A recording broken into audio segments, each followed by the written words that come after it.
Bien, bienvenidos. Vamos a mirar ahora el libro de Levítico. Qué bendición estar con todos ustedes una vez más. Ya vimos el libro de Génesis y el libro de Éxodo. Hoy vamos a ver rápidamente lo que es el libro de Levítico porque tiene muchos aspectos muy importantes que yo quisiera hablarles todos ellos, pero debido a tiempo y debido a que queremos que el estudio sea más sintetizado, más resumido, vamos a hablar más rápidamente. Y espero que ustedes vayan leyendo conmigo en sus casas o ustedes vayan deteniendo el video, le pongan pause para que puedan corroborar todo conforme a las escrituras. Bien, cuando vimos Génesis y Éxodo aprendimos que los libros de la Biblia tienen un nombre original que a veces es muy diferente al que hemos recibido.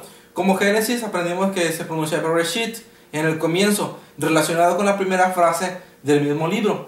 Cuando vimos Éxodo, cuál significa salida, supimos que en el hebreo realmente se debe pronunciar y decir como Shemot, relacionado con la primera frase, los nombres de las personas que entraron con Jacob a la tierra de Egipto.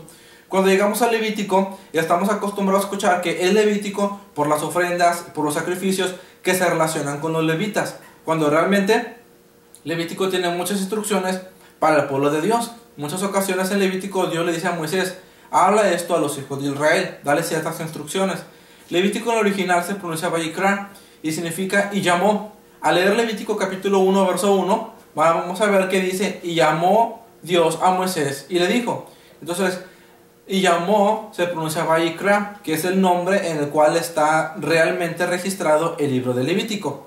Bien, vamos a mirar rápidamente. Aquí en nuestra imagen tenemos arriba una menorá y tenemos también un cuerno de carnero, conocido como shofar. Tenemos una menorá porque la palabra de Dios es lámpara para nuestras vidas, es lumbrera para nuestro camino, es instrucción de vida para nosotros. Entonces vamos a pedir al Señor que nos ayude, que nos dirija con su presencia. Si usted gusta ponerle ahí un pausa al video para hacer una oración, haría muy bien, porque es importante primero pedir al Padre sabiduría. Dice la Escritura que pidamos al Padre. Él sabe dar sabiduría a aquellos que se lo piden, que se lo claman. Él es grande en misericordia. Y aquí al lado tenemos lo que es un shofar. ¿Por qué un shofar? Porque un shofar siempre está haciendo un llamamiento de guerra, un llamamiento de enseñanza, un llamamiento de arrepentimiento, un llamamiento para que el pueblo se reuniera para adorar a Dios cerca del tabernáculo de adoración. Entonces, como el shofar hace un llamamiento, el libro levítico también hace un llamamiento para nuestras vidas. La imagen grande que apreciamos ahí es el tabernáculo de adoración, en el cual se ministraban solamente los levitas, y alrededor encontramos lo que son las 12 tribus de Israel, el campamento de Israel. Vamos a ver el mensaje central de este libro. El mensaje central de este libro es el siguiente: el acceso a Dios es solamente por medio de la sangre, y demanda santidad del adorador. Tiene que haber santidad de ambas partes, tanto de la persona que trae la ofrenda, como también de la persona, el sacerdote que iba a ofrecer el sacrificio a Dios. Propósito del libro es enseñar a Israel, su pueblo, a ser una nación santa. Santa en el hebreo es kadosh, que quiere decir apartado, separado. Cuando hablamos de santidad, hablamos de apartarse completamente de un servicio especial, separado en los modos, costumbres de las naciones que lo rodeaban, y consagrado al servicio del único Dios verdadero y viviente. Podemos verlo en 1 de Pedro 2:9. La demanda máxima de Dios para su pueblo, ¿cuál es? Y la misma demanda que Dios tiene para ellos en el pasado como para nosotros en el presente. Levítico 19:2. Sed santos, dice el Señor, porque yo soy santo. La santidad es un factor, elemento en Dios. Y dijimos hace poquito que la santidad o ser santo es kadosh, es ser apartado, separarse completamente para el Señor. El contenido de Vayikra o de Levítico es simple, es un sistema de ofrendas, leyes concernientes a las ofrendas, al sacerdocio, leyes concernientes a la purificación, leyes concernientes a las fiestas bíblicas y leyes concernientes al pueblo en general. Vamos a ver las leyes de las ofrendas. Habían 5 tipos de ofrendas. ¿Cuántos tipos de ofrendas se podían realizar?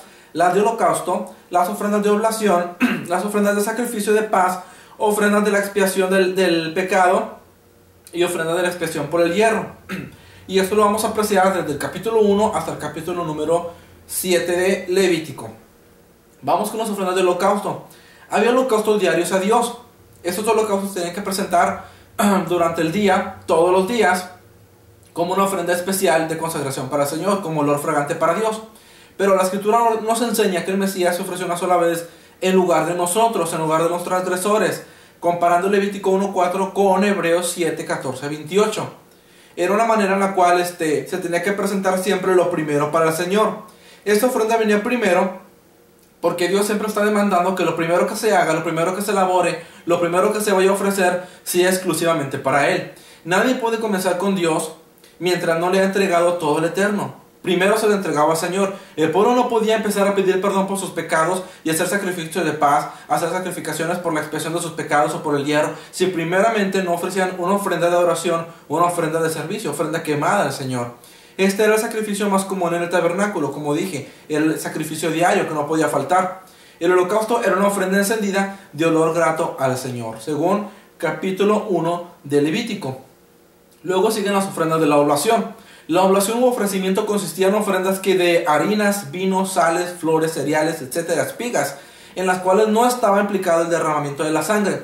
Ese tipo de ofrendas, algunas se presentaban junto con los sacrificios. Se podía llevar algunos sacrificios de paz y juntamente una ofrenda de oblación, pero la oblación no llevaba sangre. Podía llevar la persona harinas, podía llevar sales, podía llevar la persona cereales, espigas.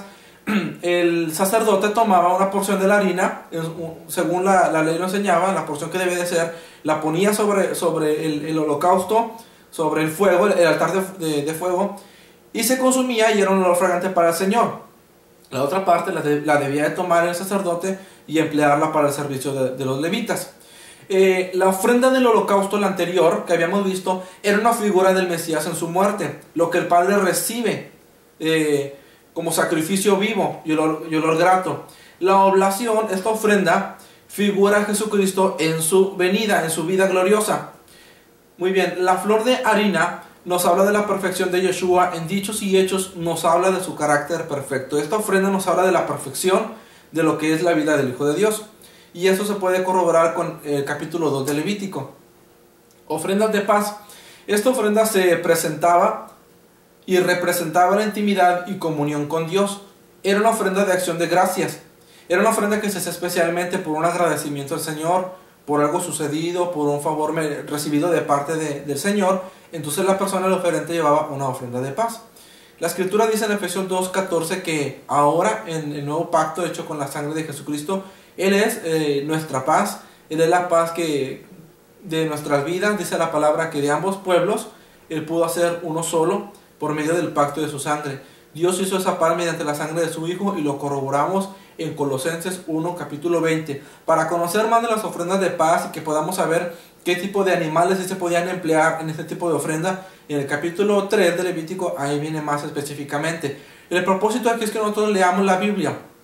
Habíamos acordado en que estos estudios son para que agilicemos nuestra lectura de la Biblia. Lo que hacemos aquí ahorita a través de esta exposición es dar un resumen a todo lo que es el libro de Levítico. Son 27 capítulos y realmente para exponer aspecto por aspecto grabaría un video hasta de 5 horas aproximadamente. Entonces queremos en 35 45 minutos resumir el total de las leyes de Levítico, hacerlo un poquito más comprensible y tener un conocimiento superficial del libro mismo.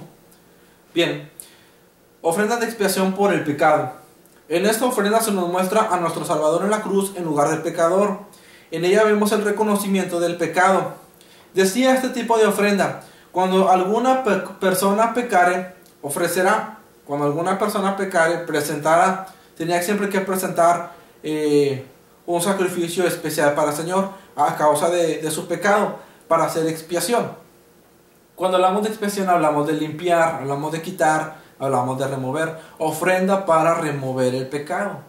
Ofrenda para hacer a un lado el pecado. En las otras ofrendas anteriores que habíamos estudiado, el oferente se podía acercar a Dios como una persona que adoraba, como en el caso de las ofrendas de paz.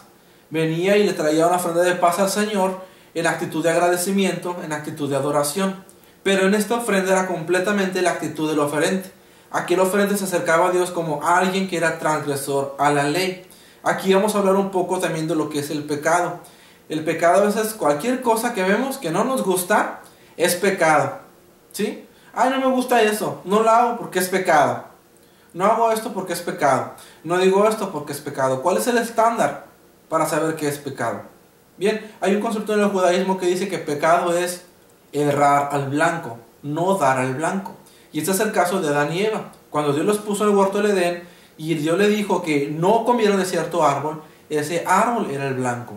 Ellos debían de estar firmes hacia el blanco, respetar el blanco, no alterar el blanco. Pero ellos desobedecieron, alargaron su mano, comieron de lo prohibido y erraron, se equivocaron del blanco, o sea, fallaron. Entonces, Juan, 1 de Juan, capítulo 3, verso 4, nos da una especificación más exacta de lo que es el pecado y nos dice: todo aquel que comete pecado infringe también la ley de Dios, porque el pecado es la infracción de la ley. Piensa en esto un momento. Juan, en el Nuevo Testamento ya estaba hecho el sacrificio de Jesucristo, ya estaba a la diestra del Padre. Juan nos enseña que el que comete pecado es aquel que transgrede los mandamientos de Dios. Es aquel que está en contra de los mandamientos de Dios. Este mismo apóstol Juan nos enseña.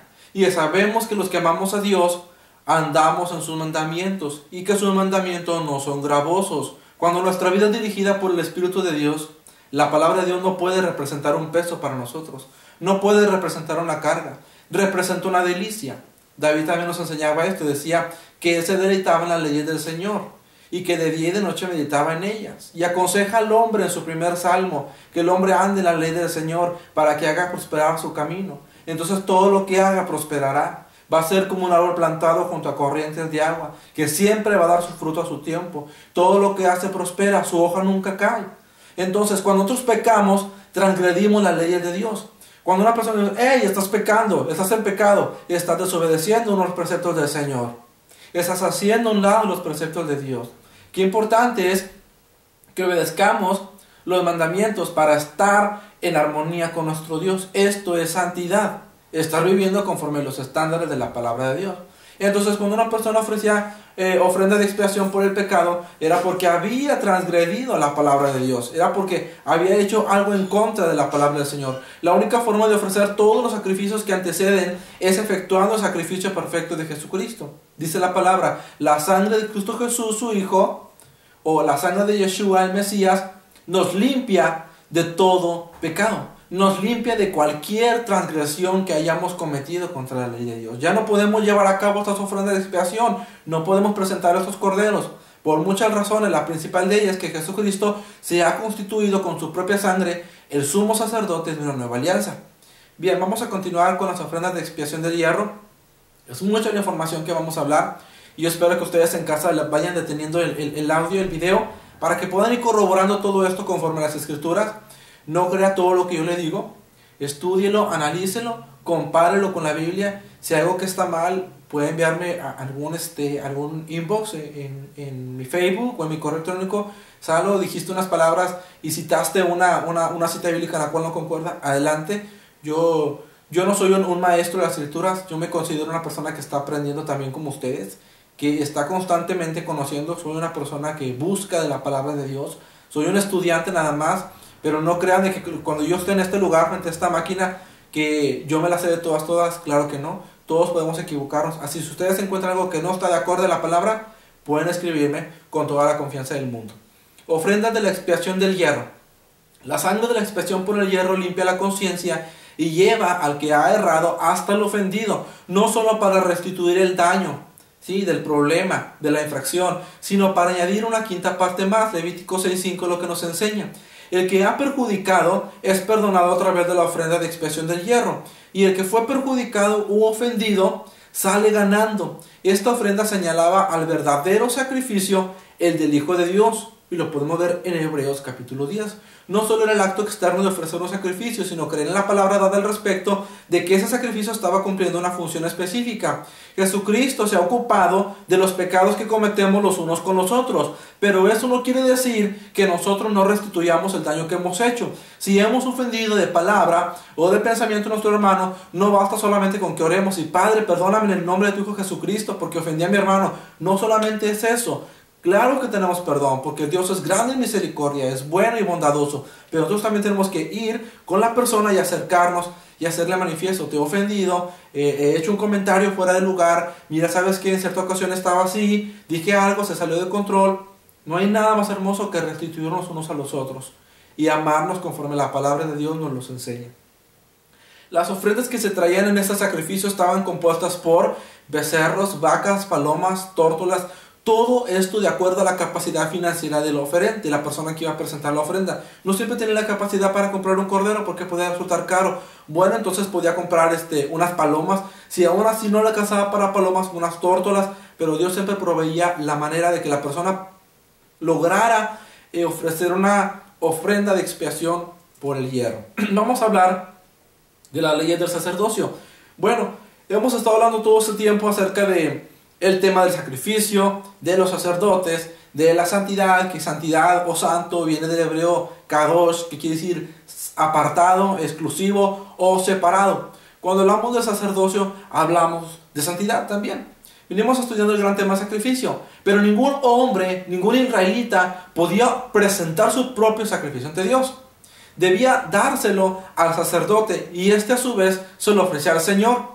Dios había elegido una de las 12 tribus para desempeñar ese trabajo en el tabernáculo de adoración.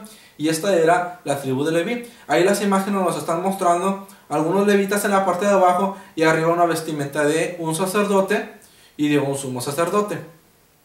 Vamos a ver cuáles eran las 4 funciones básicas de los sacerdotes o koanims. Koanim es el término para decir sacerdotes.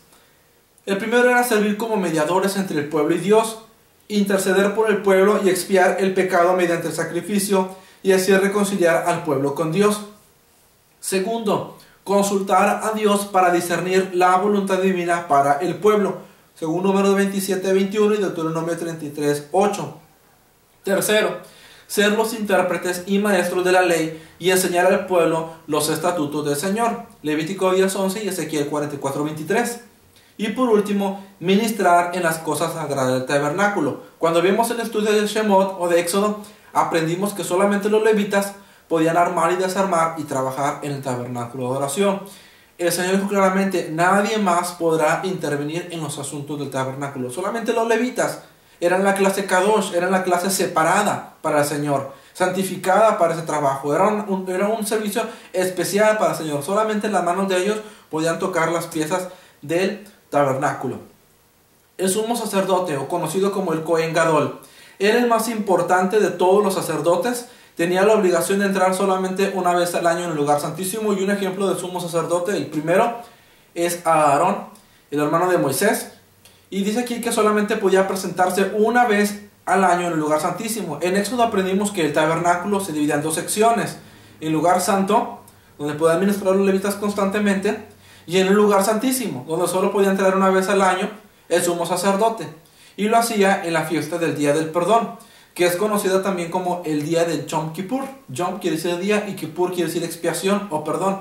En la fiesta de Yom Kippur, el sumo sacerdote podía entrar hasta el lugar santísimo, porque en ese día, era el día número 10 del mes séptimo, en el cual se hacía esta fiesta especial para alcanzar el perdón de todo el pueblo, que el Señor perdonara los pecados de toda la nación. Por eso el sumo sacerdote entraba en un sacrificio especial, en un momento especial, hasta el lugar santísimo. Solamente ese día, el día 10 del mes séptimo, Yom Kippur, o fiesta del Día del Perdón, era cuando el sumo sacerdote podía entrar hasta el lugar santísimo y ofrecer ese sacrificio, ofrecer esa sangre. Pasaba el velo, se detenía frente al propiciatorio con la sangre de la expiación para interceder por el pueblo, y solamente le correspondía llevar el pectoral con el nombre de las 12 tribus. Era como un pectoral que tenía aquí en el pecho, con las 12 representaciones de las 12 tribus de Israel, como alguien que representaba a todo el pueblo de Dios. Vamos a ver la vestidura sacerdotal. El sumo sacerdote en su frente debía llevar una lámina de oro puro con una frase que decía Kedushá Yahweh, quiere decir santidad al Señor, lo cual proclamaba que la santidad era esencial dentro de la naturaleza de Dios, en el culto a Él, en los ministros del culto y en los adoradores. Dios siempre está demandando santidad, no solamente de su templo, no solamente del siervo, del ministro, no solamente del que va a presentarse ante el Señor, sino también de todo el pueblo. Dios está demandando una santidad completa de su pueblo. Cuando el Señor saca a Israel de Egipto, le dice, quiero que seas una nación santa, no como las naciones. No te asimiles con ellos, no te compares con ellos, no quiero que andes con ellos, ni practiques lo que ellos practican, sino que serás santo para mí y serás mi especial tesoro. Dios nos está demandando nuestra santidad para que seamos el especial tesoro de Él. Y dice, si tú obedeces mi palabra y andas en mis mandamientos, vosotros seréis mi especial tesoro, dice el Señor. Qué maravilloso que Dios nos hable de esta manera. Muy bien, el sostenimiento de los levitas. Dios estableció que los ministros del culto deberían ser sostenidos por el pueblo mediante los diezmos de ganadería y agricultura. También las primicias, los primogénitos de los animales, lo consagrado de los votos y la carne de ciertos sacrificios. Aquí tenemos que entrar en una clase más profunda, quizás en otra ocasión lo veamos, pero aquí hablamos del Maaser. La ley del Maaser, al estudiar Levítico y al estudiar toda la Torá, el Pentateuco, podemos hablar de lo que sí era diezmo y de lo que no era diezmo, lo que implicaba diezmar y lo que no era diezmar, y la proporción de lo que verdaderamente es un 10%. Pero aquí vamos a tener nada más en el punto de los levitas. Ellos recibían los diezmos de sus hermanos que vivían en todo Israel, porque cuando el Señor los hizo heredar la tierra prometida, ellos no recibieron una proporción como sus hermanos. Ellos recibieron nada más ciertos lugares, ciertas regiones en las cuales podían asentarse y vivir. Entonces el Señor les dijo: yo el Señor seré tu porción, yo seré tu parte, sino que tus hermanos, las 12 tribus, separarían el diezmo de sus posesiones. ¿Por qué hablo de la agricultura y la ganadería? Porque eran principalmente las actividades principales que se desarrollaban en Israel, la agricultura y la ganadería. Entonces cuando tenían que llevar el diezmo hasta Jerusalén, porque era el lugar, dice el Señor, el diezmo lo llevarás al lugar que el Señor tu Dios eligiere. El lugar que Dios eligió para poner su nombre para siempre es el monte Moriah, donde estaba el templo de Salomón, en Jerusalén.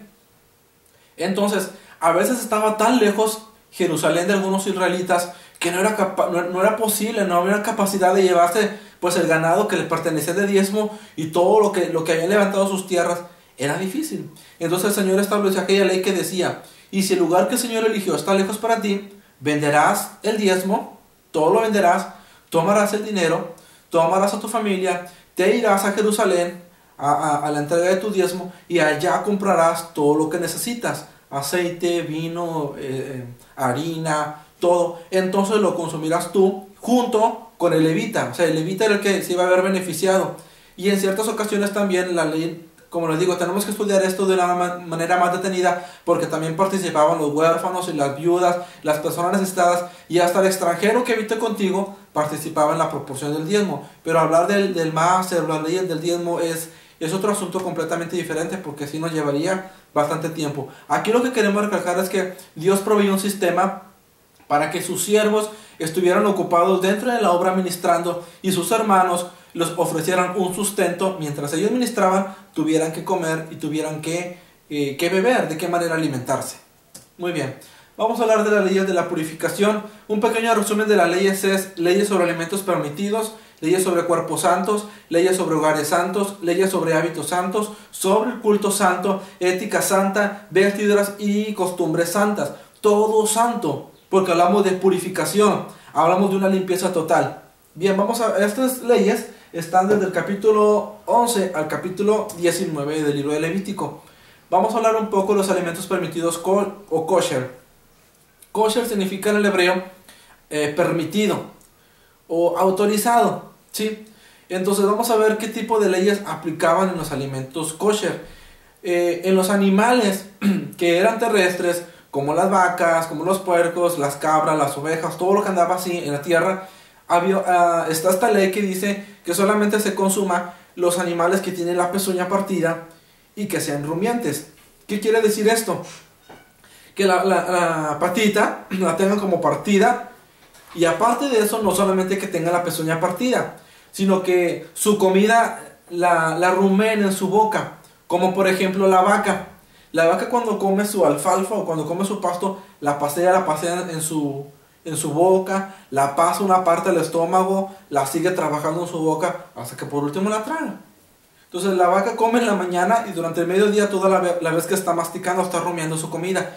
Ese era un animal permitido, en el cual sí podían consumir su carne. Los animales que no cumplían con ese estándar no son permitidos según la ley del kosher para consumirse.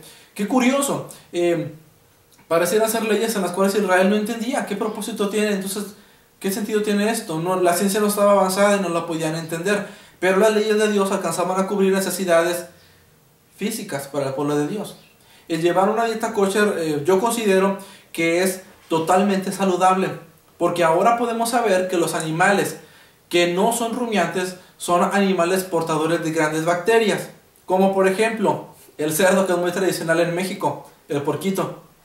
Si tiene su pezuña partida, pero a la hora de comer no es un animal rumiante.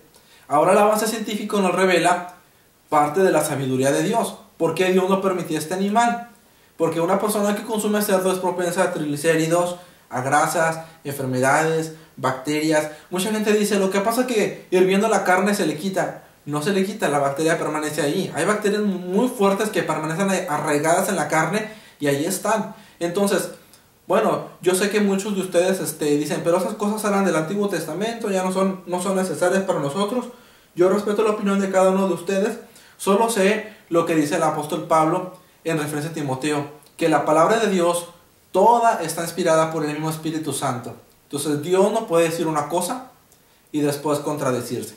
Pero bueno, para los alimentos kosher también tendríamos que dar una clase más avanzada. De los animales acuáticos, de lo que se mueve en el agua, solamente los que tengan aletas y que tengan escamas. O sea, el atún, entre otros. Ustedes saben qué peces sí tienen aletas y qué animales no tienen aletas. Aletas y escamas. En el caso de los camarones, son muy sabrosos, yo lo sé. Empanizados saben muy bien, pero hay un problema con el camarón.